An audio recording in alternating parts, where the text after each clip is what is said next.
The way we understand pet health is changing, and it's changing fast. Now, for decades, veterinary care has largely been reactive. We wait for symptoms, we diagnose, and then we treat.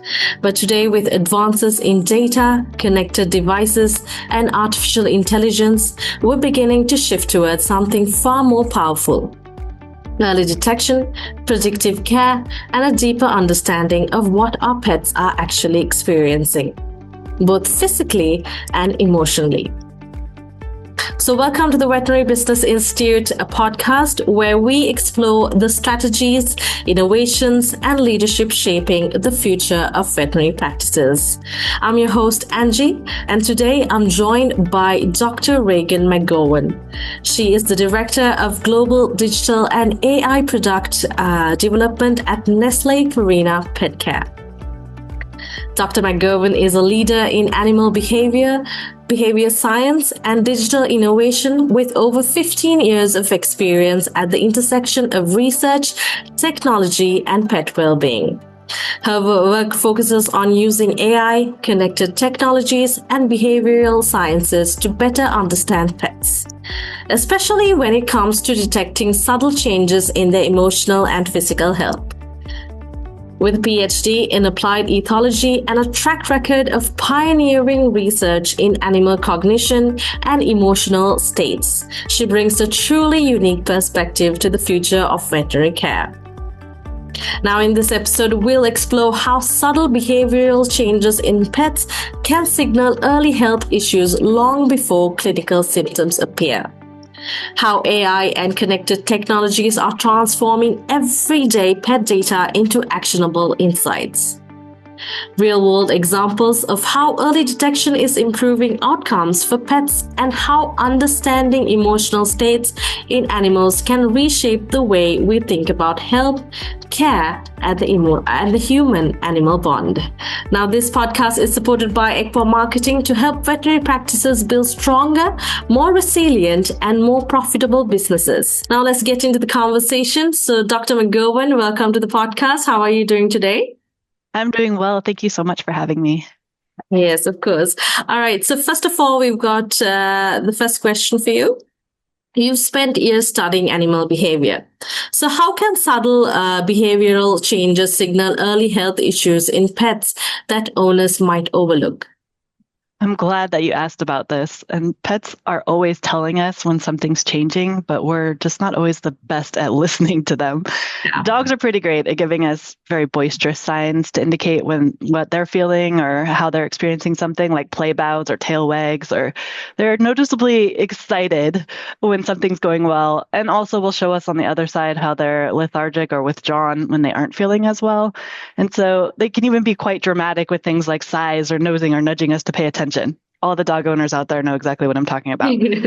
Cats, on the other hand, they're notoriously great about masking their symptoms, or people are just really terrible at noticing the subtle cues that they're giving us. But any way that we can help flag those signs for pet owners is a really great thing.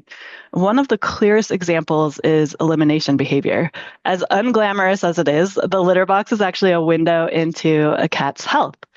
Changes in weight, frequency of visits to the litter box, or time spent in the box often show up long before owners will notice any clinical symptoms, especially for diseases like chronic kidney disease, where usually it's quite advanced by the time it's diagnosed because pet owners just aren't really noticing those subtle signs.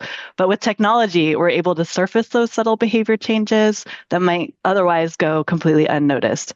And this is exactly what we've developed with some of our technology, namely the Petivity Smart Litter Box Monitor that really sits quietly underneath your cat's existing litter box and passively collects data on weight fluctuations, litter box frequency or visits, duration, and other behavioral patterns over time. This technology really helps surface those subtle trends, giving owners data to start earlier, much more informed conversations with their veterinarian. It's really about catching those changes sooner, especially for cats who don't show those signs very clearly themselves. All right, so it's actually kind of scary how easy it is to miss those subtle signs. So building on that, how is AI and connected tech helping turn that everyday data into something vets and owners can actually use? This is such an important question because there's no shortage of pet tech out there and it's collecting a lot of data. But data alone isn't really the true value. The real value is turning that data into insights that pet owners and veterinarians can actually use. And it's important to note that not all devices are created equal. High-performing AI depends on high-quality truth data because models are only as good as the data that's been used to train them. As an example, for our Petivity Smart Litter Box Monitor, that meant training our models on literally hundreds of thousands of real litter box events where we carefully labeled videos of cats using the litter box and synchronized those labels with sensor data. That level of effort is what allows the system to be very reliable and make very reliable pattern detections. That said, it's important to call out that devices are not diagnosticians. They are really pattern detectors. So a single data point doesn't mean much, but consistent trends over weeks really do matter. So things like gradual weight loss, increasing of visit frequency, shorter durations in the box, those are the kinds of changes that are easy to miss in an annual exam but can be very early signals of issues for things like kidney disease or diabetes. So the beauty of Purina is that we are experts in everything pet. I have the pleasure to work with experts in veterinary medicine, pet nutrition, behavior, genetics, endocrinology, you name it. Any topic pet, we have experts there. So each of our experts can take the same data set and they can look at it and interpret it from their unique lens. And we then take all of that expert logic together and translate raw data into very meaningful, actionable insights for the pet owner and also for their veterinarian. And the goal really is to support, not replace, the vet-client relationship. Petivity surfaces trends, then the owners can start the conversation, and the veterinarian brings the clinical interpretation. So done right, this really adds signal and not noise, and helps everyone work together to catch changes much earlier. That's great. All right. So we've been talking about how the earliest signals are often the most valuable ones. A subtle shift in behavior, a small change in routine, a pattern in the data that might not mean much on its own, but becomes incredibly important when someone knows how to interpret it. And the same principle applies inside a veterinary practice. So most clinics do not lose growth in one dramatic moment. It usually happens quietly. A website gets traffic, but not enough visitors turn into appointments. Ads generate clicks, but not always the right clients. So your review sends signals, your booking flows send signals, but most practices just do not have anyone translating those signals into a clear growth plan. Now, that is exactly why Equa Marketing created the complimentary marketing strategy meeting. Think of it less like a generic marketing call and more like a diagnostic for your practice's growth. So you sit down with Lila, who is a veterinary marketing strategist who has worked with hundreds of veterinary clinics. So together you look at what your marketing is actually telling you, what is bringing in new clients, what may be quietly costing you opportunities, where the leaks are in your client journey, and what a focused 6-month growth plan could look like for your clinic, your market, and your goals. So instead of guessing, adding more tools or spending more budget without clarity, you walk away knowing where to focus next. Now you can book your complimentary marketing strategy meeting at www.veterinarybusinessinstitute.com/MSM/ Once again, www.veterinarybusinessinstitute.com/MSM/. Now remember, Equa Marketing only takes a limited number of those each month. So if this resonates, book while a spot is open. All right, so let's get back into the conversation because the next question takes the idea even further into real-world outcomes. So Dr. McGowan, what are some real-world examples where early data-driven detection has significantly improved a pet's health outcome? Yeah, so this is where the practical impact of these tools really comes to life. One of the most compelling use cases is with early chronic kidney disease detection in cats. A cat owner notices a flag from something like a smart litter box system that's really showing a meaningful uptick in visit frequency over, let's say, 3 to 4 weeks. They bring this information to their veterinarian, blood work gets run, early stage CKD is confirmed, and that's a cat who is now managed proactively and not reactively. For chronic kidney disease specifically, a smart litter box monitor is one of the most directly relevant tools that we have out there. The behavioral markers of early kidney disease in cats are exactly the same variables that the system is tracking over time. So that's not just generating data, that's really a clinically meaningful signal. Another example is with subtle weight loss. So let's say we have a senior cat losing a quarter to half a pound over 6 weeks. This isn't something that most pet owners will notice day to day, but a scale can show this data very clearly. And this is the kind of trend that prompts earlier blood work and then a conversation about something like hyperthyroidism or diabetes or GI disease, all conditions where early intervention really matters. Weight gain tracking is another one with clear clinical utility. Obesity is one of the most underdiagnosed conditions in veterinary medicine, in part because we only capture weight at clinical visits, and all pet owners believe their pet's perfect and they're not great at noticing when we have chronic weight gain, but chronic weight gain is just something that's easily missed in home without that consistent data. So something like a smart litter box monitor weighing your cat every day can help with this problem. If we think about activity monitoring, there's a lot out there on the market, but activity monitors also add value, especially for looking for early signs of something like mobility issues or arthritis specifically. Tracking changes in movement over time can really give us a good functional baseline that's hard to replicate in an exam room where a pet is stressed or not moving normally, but something that we can track day to day in home and then make meaningful interventions. Yeah. So we're saying how physical issues can be caught early. But what about the emotional side of things? Now, how does that connect to overall health? And can technology actually help us measure that? I think it's safe to say that we've all likely experienced that direct connection between our emotions and our physical health, tied to that bidirectional communication that's constantly happening between the gut and the brain. As an example, when we're stressed out, that often manifests as digestive upset, right? Or maybe skin issues or hives or rashes. The same is true for our pets. Chronic stress has been shown to compromise the immune system, making our pets more susceptible to chronic health issues. On the other side, positive emotions manifest in ways such as play or social bonding, and they can actually have a protective effect on health.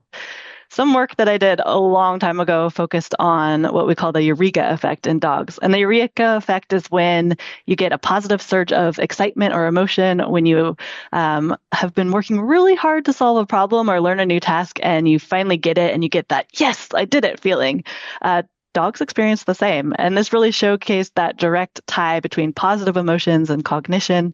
There's evidence out there that shows that those dopamine spikes that we get when we're feeling the positive emotions while we're learning and that excitement around it really cement those memories in the brain. So any tools that can help us measure both behavioral and physiological changes in our pets can really help us better understand their emotions and what they're experiencing. And currently, with the development of lots of new sensors out there and new digital signal processing capabilities, we're starting to really be able to measure and track physiological signs such as changes in heart rate or heart rate variability, respiration, body temperature, and map those together with behavioral or sleep pattern changes in a very meaningful way. So this is the direction of being able to actually measure emotion through changes in behavior and physiology, and that's a very exciting one. Practically, though, for pet owners and veterinarians alike, the answer isn't trying to directly measure emotion, but it's more about capturing those behavioral fingerprints that correlate with emotional states over time. So something like the technology that we can bring in home, like our litter box monitor, we're looking for changes in visit frequency, duration, weight, elimination patterns. These are all sensitive and very early indicators of both physical health conditions, like we've already talked about, like kidney disease or lower urinary tract issues or diabetes, but also behavioral health conditions like stress. And cats are super susceptible to stress. So this could be like any change that's going on in the cat's world, like visitors to the home, rearranging of furniture, introduction of new pets to the home. Those will also manifest as changes in the litter box behavior. So in a very direct and meaningful way, changes in the litter box behavior patterns can help us track the manifestation of these stress-related conditions, something like, let's say, feline idiopathic cystitis, which is the perfect example of a health state that's tied directly to emotional state in cats. So by looking at changes in behavior, we can understand changes in emotion and how that ladders to health. So it's something that's very exciting, showing really how this technology really can track more than just health metrics, but also be a window into emotion and what our pets are experiencing in home. Yeah, for sure. That's a really fascinating way to look at it. I mean, as a pet owner myself, that has helped me a lot as well.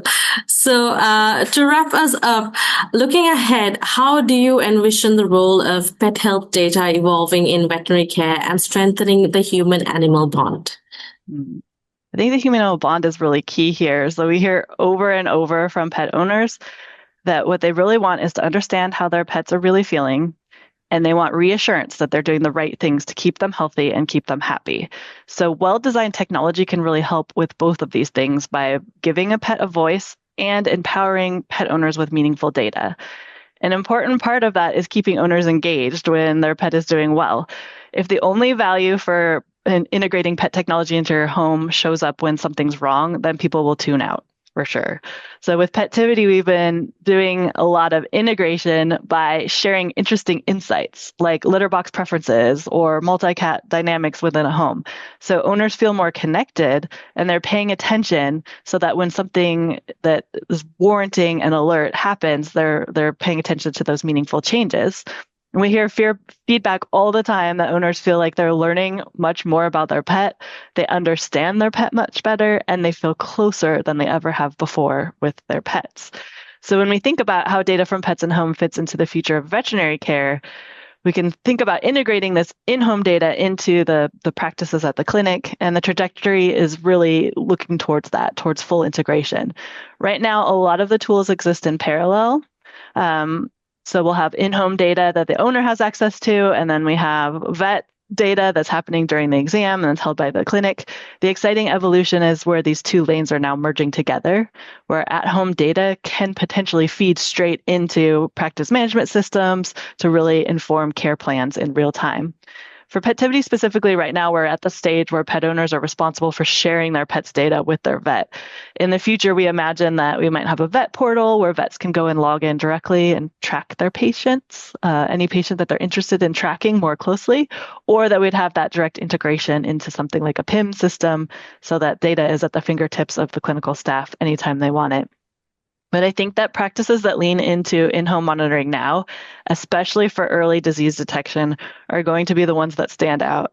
Clients want to feel cared for continuously, not just at the annual visit. And this is one of the most powerful ways that clinics can do that and really have a direct connection to the pet in-home. And there's really something about strengthening the bond there and having that emotional connection with the pet owner as well. Yeah, for sure. So that's a really exciting note to end on. So thank you so much, Dr. McGowan, for sharing your insights. It's been such an interesting conversation. If there's one big takeaway from today, it's this. The future of veterinary care is shifting from reactive treatment to proactive understanding. So when we can detect subtle behavioral and emotional changes earlier, we're no longer just treating illnesses, we're preventing it, improving outcomes, and strengthening the bond between pets and the people who care for them. So for veterinary professionals, this shift represents both an opportunity and a responsibility. So as technology continues to evolve, the practices that embrace data, insight, and innovation will be better positioned to deliver higher quality care while building more sustainable, forward-thinking businesses. So a big thank you to Dr. Ragen McGowan for sharing her expertise and perspective with us today. So I need to remind you that if you're looking to build a more resilient, scalable, and profitable veterinary practice, it starts with making intentional, strategic decisions in how you operate and grow. So you can book a complimentary strategic session at veterinarybusinessinstitute.com/MSM/. I'm Angie, and this has been the Veterinary Business Institute Podcast. Thank you.